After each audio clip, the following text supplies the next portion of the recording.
보는 뉴스, 듣는 뉴스, 트래블 데일리 동영상 뉴스. 오늘은 어떤 소식이 있을까요? 오늘 순서 시작합니다. 홍콩이 하반기 부활을 예고했습니다. 홍콩관광청 한국지사가 30일 온라인 세미나를 통해 하반기 전략을 밝혔습니다. 경제사회노동위원회 산하 업종별위원회에서 관광서비스 산업위원회가 지난 19일 출범식을 갖고 정식 발족했습니다. 익스피디아가 호캉스 유형 5가지를 구체적으로 소개했습니다. 관련 내용 전해드리겠습니다. 근로자 휴가 지원 사업 랜선 페스티벌이 개최됩니다. 7월 3일 개그맨 송은이, 김신영 씨가 온라인 라이브 방송으로 진행합니다. 제주항공이 반려동물과 함께하는 여행 지원 프로모션을 진행합니다. 국내 6개 노선 대상으로 할인 혜택도 제공합니다.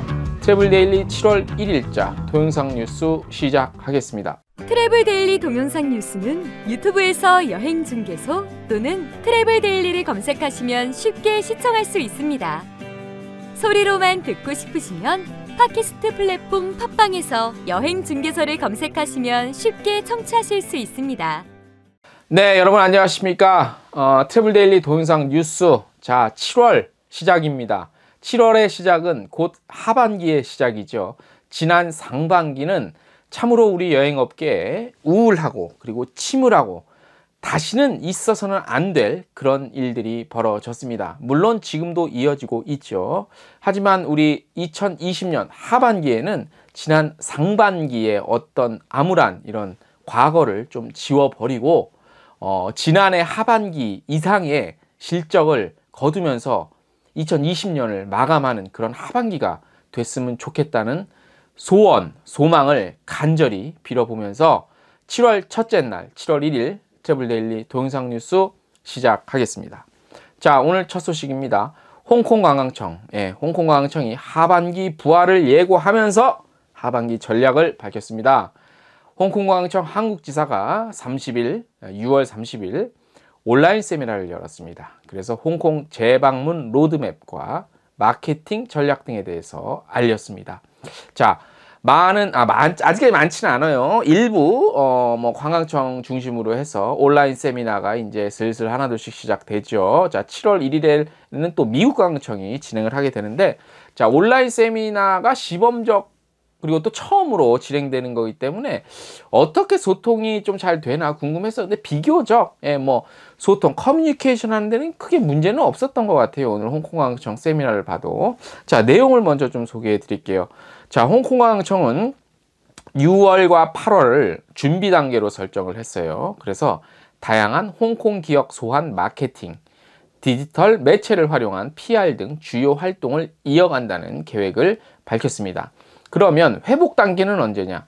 9월에서 12월이 회복 단계로 설정을 해 놨습니다. 자, 이 같은 시점은요, 한국과 홍콩 간의 2주 자가격리 해제 시점으로 예상을 해서 이렇게 정한 겁니다. 그리고 이때 이제 맞춰서 업계와의 공동 프로모션, 그리고 방문객 환영, 홍콩 현지 슈퍼딜 등을 계획하고 있습니다. 자, 코로나19 이전부터 시작된 디지털 마케팅으로는요, 네이버 공식 블로그를 통해서 지속적인 커뮤니케이션을 이어가고요, 홍콩 관광청 웹사이트 리뉴얼하고, 그리고 홍콩 컬러링북 소비자 이벤트도 계획되어 있습니다. 지금 화면에 나가죠. 이게 바로 홍콩 컬러링북입니다. 요거 아주 멋있죠. 예쁘죠, 디자인에. 자, 요게 이제 홍콩 컬러링북인데 요 관련한 소비자 이벤트도 계획되어 있습니다. 자, 이 외에 SNS 바이럴 마케팅, 그리고 인플루언서를 이용하고 온라인 여행 커뮤니티 등을 적극적으로 활용한다는 방침을 내놨습니다. 이를 통해서 긍정적인 홍콩 이미지 노출을 극대화할 계획이라고 합니다. 그리고 또 중요한 부분이 있습니다. 우리 업계를 대상으로는 프로모션을 하는데 그룹 투어 패키지 일명 헬로 홍콩 요거 하고요. 그 다음에 홍콩 업데이트 세미나가 9월에 예정이 돼 있고, 그 다음에 메가 홍콩 팸 투어가 11월, 12월 등에 계획돼 있습니다. 이 모든 게 계획대로 되려면 코로나가 이제 서서히 없어지는 그런 거를 우리가 꿈꾸고 기대하면서 홍콩 메가 팸 투어 11, 12월 소비자도 있고 미디어도 있고 우리 업계분들도 있는데 많이들 참여하시는 그런 기회 갖고 왔으면 좋겠습니다. 자, 마이스 부분 전략도 밝혔는데요. 핵심은요, 새로운 어떤 행사의 트렌드에 맞춰서 기존에는 없던 다양한 혜택들이 좀 지어져요. 그리고 이제 소규모로 이렇게 좀 이루어지는 것도 맞는데, 일단 홍콩관광청은 위생, 그리고 짧은 행사 준비 기간, 그리고 행사 규모 축소, 사회적 책임, 그리고 오프라인과 온라인을 결합한 하이브리드 형태의 행사로의 전환을 포스트 코로나 시대 새로운 행사 트렌드로 파악을 하고 이에 맞는 마이스 서비스를 제공합니다. 이제 뭐 10명, 20명, 50명, 100명 이렇게 단위로 혜택도 구체적으로 세분화 이렇게 했습니다. 그래서 이제 뭐 새로운 지역도 알리는데, 이제 홍콩의 경쟁력 있는 지역인 글레이터 웨이라는 지역에 대한 홍보도 적극적으로 이어간다는 방침입니다. 자, 그리고 홍콩에 뭐 한국의 비행기도 가지만 홍콩의 국적기 또 캐세이 퍼시픽도 서비스 뭐 소개하는 거 했는데요. 8월 일단 예정입니다. 8월 인천 홍콩 주 3회 일요일 화요일 금요일 이렇게 현재로서 예정이 돼 있고, 특히 마이스 고객을 위해서는 20명, 50명, 100명 이상 그룹에 대한 추가 수화물 제공 등 그룹 단위에 맞는 맞춤형 혜택도 제공합니다. 자, 이게 저희가 이제 표로도 나갔을 거예요. 이미 보셨을 거고, 이렇게 캐세이 퍼시픽 서비스. 그리고 한편 홍콩은 6월 29일 기준 1일 코로나19 확진자가 일주일째 0명입니다. 0명. 그리고 지난 6월 19일 이후 사회적 거리두기가 추가적으로 완화됐습니다. 내부는 지금 굉장히 괜찮아요. 6월 30일 현재 한국인의 홍콩 입국은 불가능하죠. 한국과 홍콩 간 여행 자유화, 일명 트래블 버블, 여행 자유화가 조기 시행될 것으로 우리 홍콩관광청은 기대를 하고 있고, 저희들은 또 기대하고 바라고 있습니다. 두 번째 소식, 고용위기 직격탄을 맞은 호텔, 그리고 면세점, 여행사 노동자의 고용 안정 방안과 관광 서비스 산업 경쟁력 확보 방안을 모색하는 노사정 사회적 대화가 시작이 됐습니다. 경제사회노동위원회 산하에 있는 업종별 위원회 중에서 우리 관광서비스산업위원회가 지난 19일 경사노위 대회의실에서 출범식을 갖고 정식 발족을 했습니다. 코로나19 여파로 관광 서비스 업계 경영 사정은 갈수록 악화하고 되고 있죠. 이런 상황에서 우리 또 이제 여름 휴가 관련해서 또 우리 관광 여행 패키지 상품 예약 집중돼야 될 시기지만 업계가 이렇게 활로를 찾지 못하고 있죠. 무엇보다 고용 문제가 심각하죠. 고용보험 가입자가 급감하거나 사업체 종사자 수가 크게 줄어드는 등 관광 서비스 업계의 고용 통계는 최악이죠.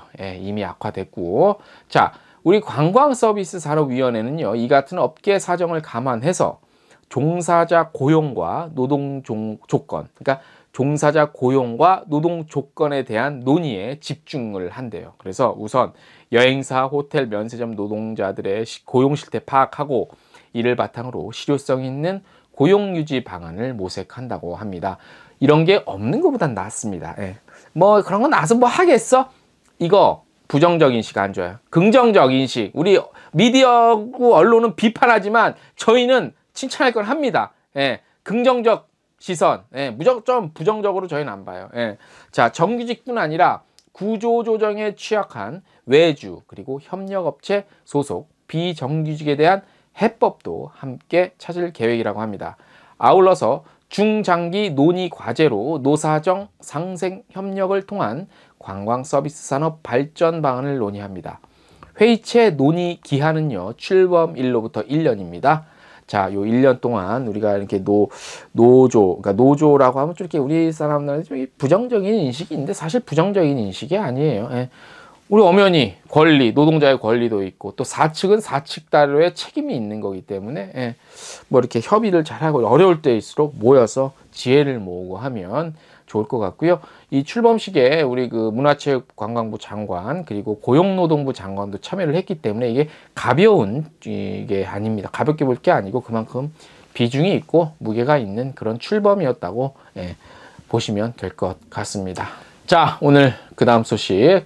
자, 좀 즐거운 게 아니라 좀 소프트한 소식 하나 전해드릴게요. 익스피디아가 한국인 여행객들에게 호캉스 경험 그리고 호캉스 중 하는 활동 등을 묻고 분석해서 한국인의 호캉스 스타일을 정리했습니다. 20세부터 39세까지 해당하는 남녀 300명인데요. 왜 20세부터 39세까지인지 모르겠습니다. 개인적으로 제가 49세인데 뭐 저희도 호캉스 좋아하거든요. 예, 한 50대, 60대까지 넓혔으면 아쉬움이 좀 있네요.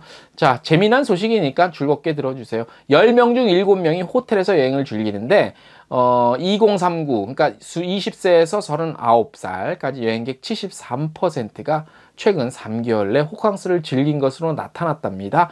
예, 이들 중 34% 정도는 체크인부터 체크아웃까지 호텔 안에서만 이른바 짱 박혀서 아예 객실 밖으로 나오지 않았대요.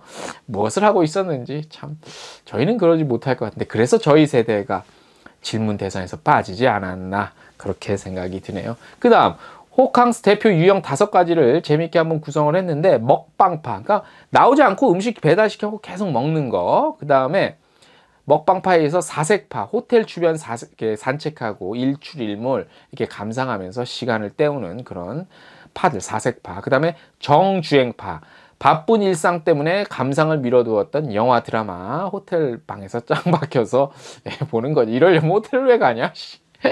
자, 그 다음 목욕파. 이들은 뭐 욕조가 구비된 숙소가 필수인데 뭐 또 호텔방에서 그냥 목욕만 하는 거지요. 예. 그 다음에 숙면파. 이거는 뭐 긴 말 할 필요 있습니까? 그냥 호텔방에 그냥 있으면서 그냥 뭐 계속 자는 거죠. 이러면 정말 호텔을 왜 가는지. 이건 호캉스가 아니지. 예. 호텔에 있는 모든 것들도 누려야 이게 또 호캉스가 아닌가 싶어요. 자, 하루를 최대한으로 즐기기 위한 팁도 소개했는데, 일정과 비용을 들여서 하루를 보내는 만큼 많은 여행객들이 호텔의 서비스를 최대한 활용하기 위한 자신만의 팁을 갖고 있었다고 합니다. 가장 선호하는 서비스는요, 레이트 체크아웃이 가장 많았고, 얼리 체크인, 그러니까 일찍 체크인하고 늦게 나오는 최대한 그런 혜택이었고, 호텔에 머무는 시간을 최대한으로 늘려서 충분한 휴식을 취하는 방법도 있었대요. 그리고 클럽 라운지 혜택이 적용되는 객실을 예약하는 것 또 한 방법이라고 합니다. 일반 객실보다는 가격이 높지만 조식, 애프터눈 스낵, 디너, 칵테일 등 다양한 서비스가 포함돼 추가 금액 대비 합리적인 선택을 할 수 있다고 하고요. 피트니스 센터, 사우나, 라이브러리 등 호텔 내 무료 부대 시설을 최대한 이용하는 이들도 많았다고 합니다. 이외에 개인 세면 도구 등 필수 준비물을 챙겨가기, 특별한 계획을 세우기보다 편안히 쉰다는 목표를 최우선에 두기, 그리고 쉬는 동안에는 서두르지 않고 천천히 생각하고 행동하기 등 다양한 팁을 전했다고 하네요. 뭐 좀 재밌는 소식인데, 이게 이제 300명 대상이라 이 조사자 범위가 좀 좁아서 뭐 좀 이렇게 뭐라 할까, 이렇게 설득은 좀 안 될 거예요. 그죠? 그렇지만 뭐 이런 것도 있다라는 정도로만 좀 이해를 해 주시면 가볍게 들으시면 될 것 같습니다. 자, 상반기 첫날입니다. 자, 무슨 말이죠? 첫끝발이 개끝발. 야, 첫날이 중요합니다. 오늘 뭐 아침부터 7월 1일 아침부터 뭐 싸우지 마시고 짜증내지 마시고 일단 해피하게 생각하시고 상반기 힘차게 출발하시기 바랍니다. 저희 트래블 데일리 동영상도 하반기 시작하면서 좀 변화도 한번 모색해 보고 하겠습니다. 오늘 여기까지입니다. 안녕!